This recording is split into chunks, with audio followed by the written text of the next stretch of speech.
আমাৰ বৰবিল কলিয়ামাৰীত বানপানীয়ে বহুত অনিষ্ট কৰিলে। 11 দিন 12 দিন শিবিৰত থাকিলোঁ। তাৰ পৰা এতিয়া বৰ্তমান ঘৰলৈ গৈছোঁ। ঘৰৰ অৱস্থা নাই, গোটেই গেলা পচা, পোক পতংগ, সাপলৈকে অনিষ্ট হৈছে। ভয় লাগিছে সোমাবলৈ। গতিকেলৈ চৰকাৰে ৰিলিফ দিছিলে। শিবিৰত থাকোঁতে 2 দিন গৰুৰ কাৰণে ভুচি দিছিলে আৰু এনেকৈ কৰি ভেটেনেৰী ডক্টৰে দৰৱ দিছে গৰু গাই। ছাগলী হ'লে যথেষ্টখিনি হানি হৈছে আৰু হাঁহ কুকুৰাও উটি গৈছে। ঘৰৰ টিঙৰ ওপৰত আছিলে, কিজানি ভয় খাই গ'লগে নেকি, পানীত পৰি অনিষ্ট এটা হ'ল। আৰু বাৰীঘৰ যথেষ্ট হৈছে। তোমাৰ কুন্দুলি হেন্দালি, অমিতা গছ, তামোল পাণ ইত্যাদি কৰি আৰু তাৰমানে য'ত যেনেকৈ জলকীয়ালৈকে আৰু মানে পিয়ালি ৰোৱা বস্তু পৰ্যন্ত হানি হৈছে। গতিকেলৈ এনেকৈ অৱস্থা আমাৰ বৰবিলৰ ৰাইজৰ। কৃষি মানে আছে, প্ৰায় মানুহে কৃষি কৰোঁ। চবেই খেতিয়ক। মোৰে এতিয়া কুন্দুলি হেন্দালি 4খন আছে, প্ৰায় তোমাৰ আধা বিঘাতকৈও বেছিকৈ। সেইখিনি গোটেইখিনি লাল হৈ গৈছে, য'ত নেকি 1 কুইণ্টেলকৈ ওলাইছিলে। এতিয়া একদম সমস্যা বেয়া আৰু মানে 200-250 মানুহ আছে। চব কৃষকহে আমি। চাকৰি বাকৰি কাৰোবাৰ ঘৰত 2জন এজন আছে। খেতি কৰিয়ে চলি থাকোঁ। আমিতো খেতিয়ে কৰোঁ।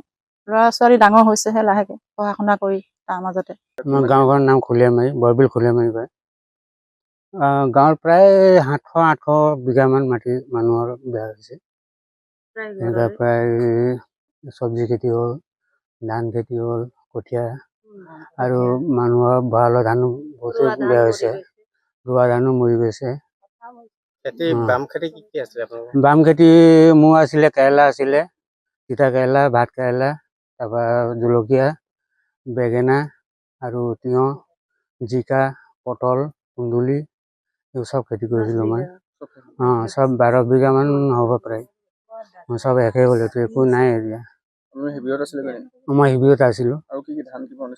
ধান প্ৰায় মোৰ 7-8 কুইণ্টেলমান বেয়া হ'ল, পানীত তল গ'ল। প্ৰায় 11 দিনমান ভোগা হৈছে আজিলৈকে। আৰু আমিতো শিবিৰতে আছিলোঁ। মঙলবাৰ বুধবাৰ মানে ঘৰলৈ গৈছোঁ। বাকী আপোনাৰ কুন্দুলি, কেৰেলা এনেকৈ খেতি আছিলে, প্ৰায় 6 বিঘামান খেতি গৈছে আৰু।